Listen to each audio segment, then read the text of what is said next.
Bom dia, boa tarde, boa noite, sejam bem-vindos ao canal. E no vídeo de hoje, então, nós vamos concluir nossa semana do Oscar, certo? Concluir de certa maneira, não é mesmo? Vamos falar dos dois últimos filmes, então, que faltam, que no caso são Roma e Green Book.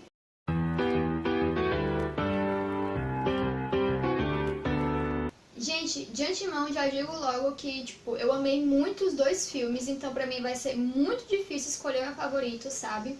Eu utilizei um critério, assim, bem técnico, digamos assim, pra poder escolher qual eu prefiro, porque eu amei muito as histórias dos dois, sabe? Apesar de se passarem em períodos diferentes, em locais diferentes e em situações diferentes, eu acho que de certa forma eles se correlacionam, certo? Por conta de alguns assuntos.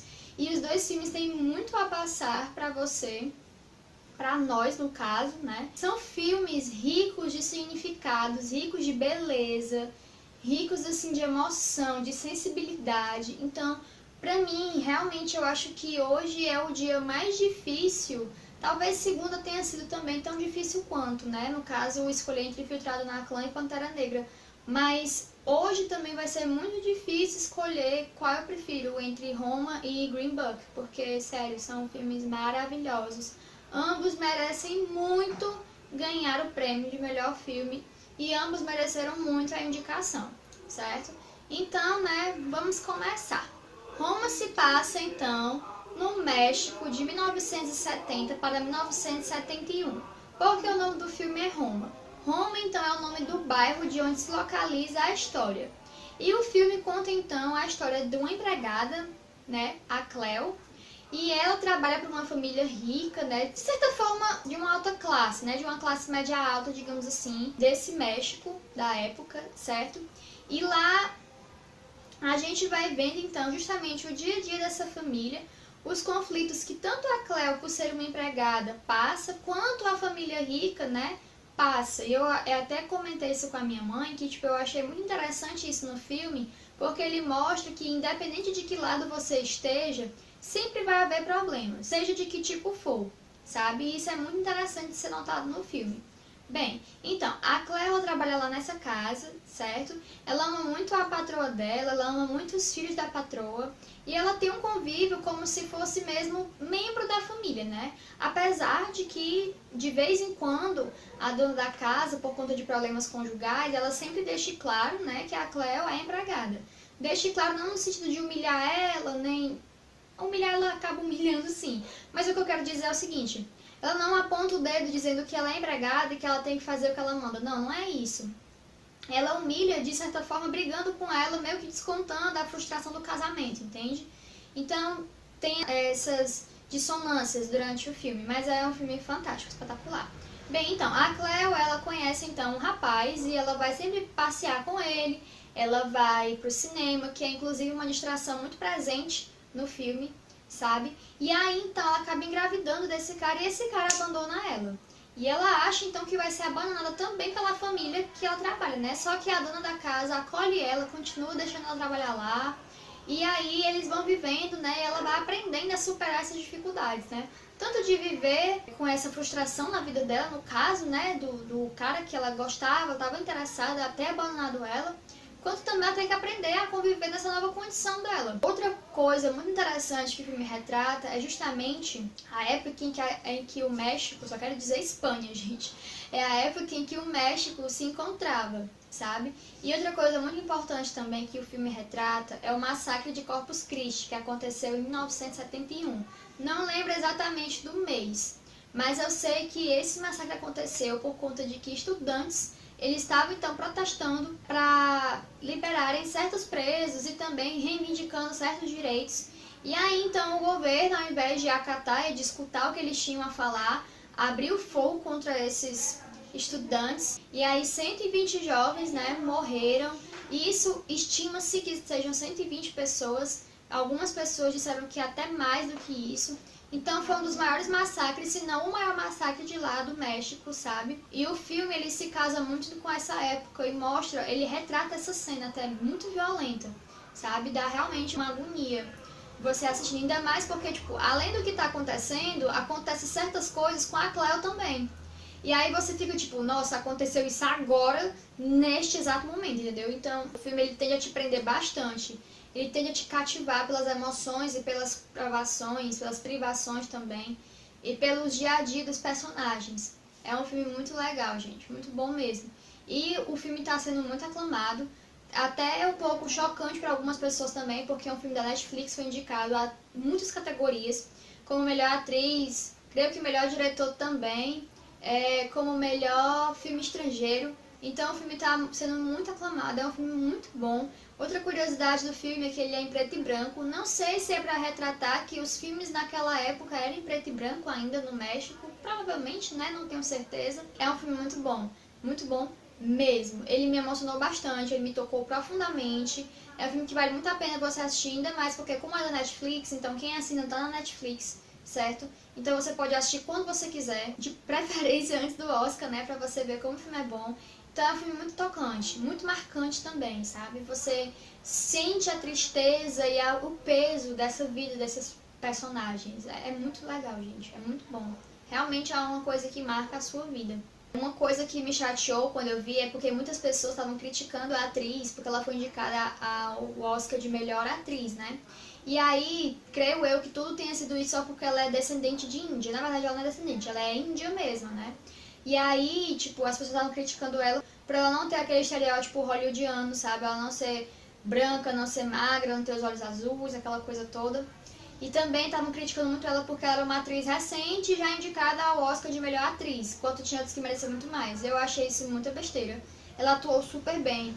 Você sentia nela, né, as frustrações dela, as mágoas dela, você vivia com ela, entendeu? Então eu acho que foi muito merecido a indicação. E ela tá de parabéns mesmo. E eu acho até ótimo que ela tenha sido indicada, que mostra justamente essa crescente representatividade de diferentes culturas e diferentes povos na academia de cinema, né? Nos outros meios que a gente tem de mídias, de filmes, de audiovisuais no geral. Então eu achei muito interessante mesmo. É um filme muito bom, gente, eu recomendo muito. Indo para Green Book agora. Gente, Green Book é um filme muito bom. Muito bom mesmo, sabe? E ele também trata dessa questão de preconceito, de luta de raças, de diferenças entre brancos e negros e do olhar preconceituoso das pessoas, sabe? É muito interessante o filme. E quando você vê o que acontece, você fica tipo, meu Deus, como isso aconteceu? Mas aí você se lembra que, tipo, acontece ainda isso, sabe? O filme se passa em 1962, se eu não me engano, é na década de 60. Eu vou deixar assim mais aberto porque eu não sei, não lembro agora exatamente o ano, mas eu creio que foi em 62. Mas de qualquer forma foi na década de 60. E aí então, ele é um filme baseado numa história real, certo? E é um filme sensacional, muito bom mesmo. Ele também te prende bastante, ele também te faz repensar sobre diversas coisas, refletir sobre diversos pontos e aspectos da nossa sociedade. E faz também a gente querer se impulsionar a mudar alguma coisa, nem que seja tipo uma ação muito pequena. A história fala então desse cara, que é o Tony, certo?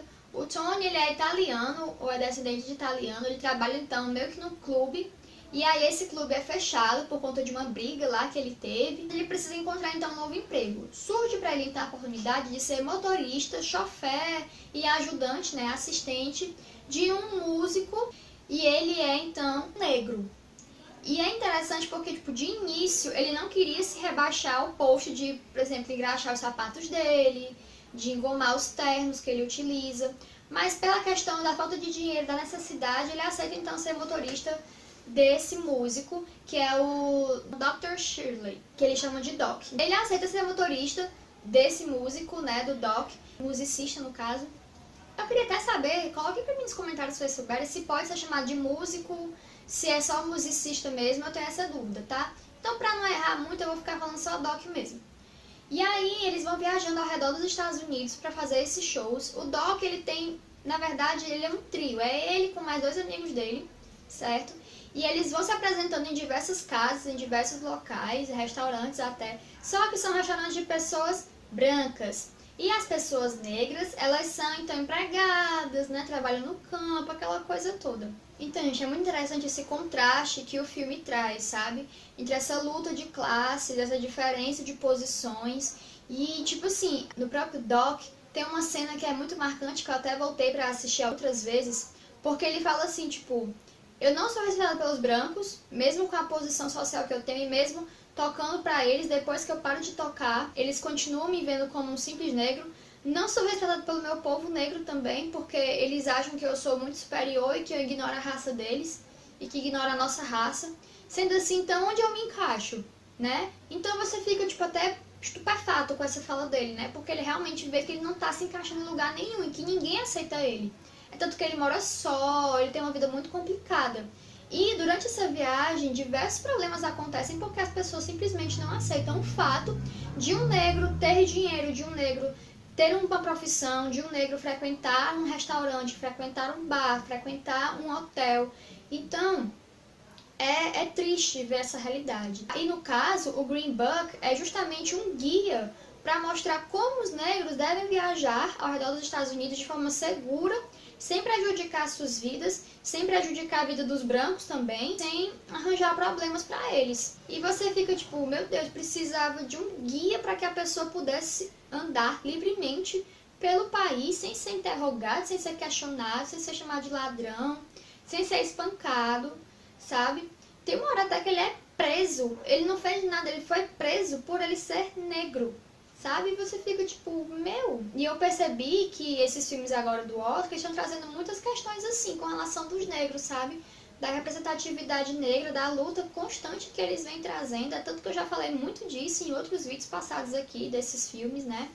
E que bom que as pessoas, pelo menos aparentemente, né, estão se mostrando mais aptas a aderir a essa causa, né, a brigar pelos direitos dos negros, né, e que as pessoas possam enxergar que eles são gente, eles são pessoas, eles não são bichos, não são animais, não são feras, não são extraterrestres, são pessoas, como qualquer outra, de qualquer cor, de qualquer raça, qualquer etnia. Outra característica muito interessante do Green Book também é porque o próprio Tony, né, que é o motorista do Doc, ele é muito preconceituoso mesmo. Logo no início do filme a gente já percebe o quanto ele é preconceituoso, ele acha até nojento, sabe, essa questão dos negros, até de ter contato com algo que eles pegaram.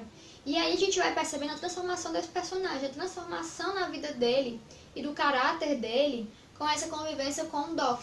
E é muito linda a amizade que eles constroem, sabe, gente? É muito bonito. A forma como ele luta depois, de início ele luta pelos interesses dele, né, por dinheiro e tal, mas depois ele luta realmente para que o Doc realmente seja tratado como uma pessoa. É muito lindo, gente. Então o filme é muito fantástico. O filme é muito bom. Então, como eu falei pra vocês, pra mim foi muito difícil escolher, porque os filmes são muito maravilhosos. Tanto Green Book como Roma tocaram assim no fundo da minha alma, sabe? Trouxeram assim muitas reflexões, trouxeram muitos pensamentos, muitas coisas para pensar. E são sensacionais os dois filmes. Entretanto, como eu falei, eu vou escolher um deles justamente por uma questão técnica, que foi o seguinte: Roma, como eu já falei aqui, foi indicado também à categoria de melhor filme estrangeiro. Então, por Roma ter sido indicado também a essa categoria, eu vou ficar com Green Book e torcer para que Roma, então, ganhe como melhor filme estrangeiro, porque realmente merece. Eu não assisti nenhum dos outros que foram indicados, só assisti Roma, mas de antemão já fico na torcida por ele, sabe? Quero muito que ganhe, então, como melhor filme estrangeiro. E aí, então, por conta somente deste pequeno detalhe que eu vou escolher Green Book, mas não desmereço Roma de jeito nenhum. Roma é um filme sensacional, é um filme lindo, é um filme que te traz muitas coisas, muitos sentimentos assim, vem à tona dentro de você, assim como Green Book. Green Book você fica impactado também, sabe? E você fica besta com um tanto de preconceito que ronda e rondava nos Estados Unidos, sabe? Gente, é uma coisa absurda, chega assim até uma coisa descomunal, sabe? Sem proporção, sem medida, o tamanho do preconceito das pessoas. Green Book retrata muito isso. Você já sabia tanto que as pessoas não respeitavam ele, que você ficava tipo, ai meu Deus, ele vai lá para aquele lugar, já não vai ser aceito. Dito e feito. Ele ia para um lugar, ele tinha que se trocar numa casinha assim, fora da casa, ou então no banheiro dos empregados do restaurante. É um absurdo, sabe? Então, deixo minha dica fortíssima desses dois filmes, tá? Assistam muito mesmo, Green Book e Roma. São filmes que valem muito a pena você assistir, certo? Se algum deles ganhar o Oscar de melhor filme, eu vou ficar muito satisfeita, porque são filmes maravilhosos. tá? Então é isso, espero que vocês tenham gostado. Lembrando então que amanhã, no sábado, eu vou dizer os 4 filmes que eu prefiro, né? Vou recapitular os 4 filmes, tá? E aí então, a partir dos 4 filmes, eu vou dizer quais são os 2 que eu prefiro, para que no domingo então eu diga qual dos 2 eu achei melhor, ok? Espero que vocês tenham gostado do vídeo, e espero também que tenham gostado da semana do Oscar, tá? Próximo ano, se Deus quiser, faremos outra, tá bom? Não esqueça de deixar o seu joinha e ajudar a compartilhar. Se não for inscrito no canal, inscreva-se, tá? Um beijo bem grande pra todo mundo. Tchauzinho!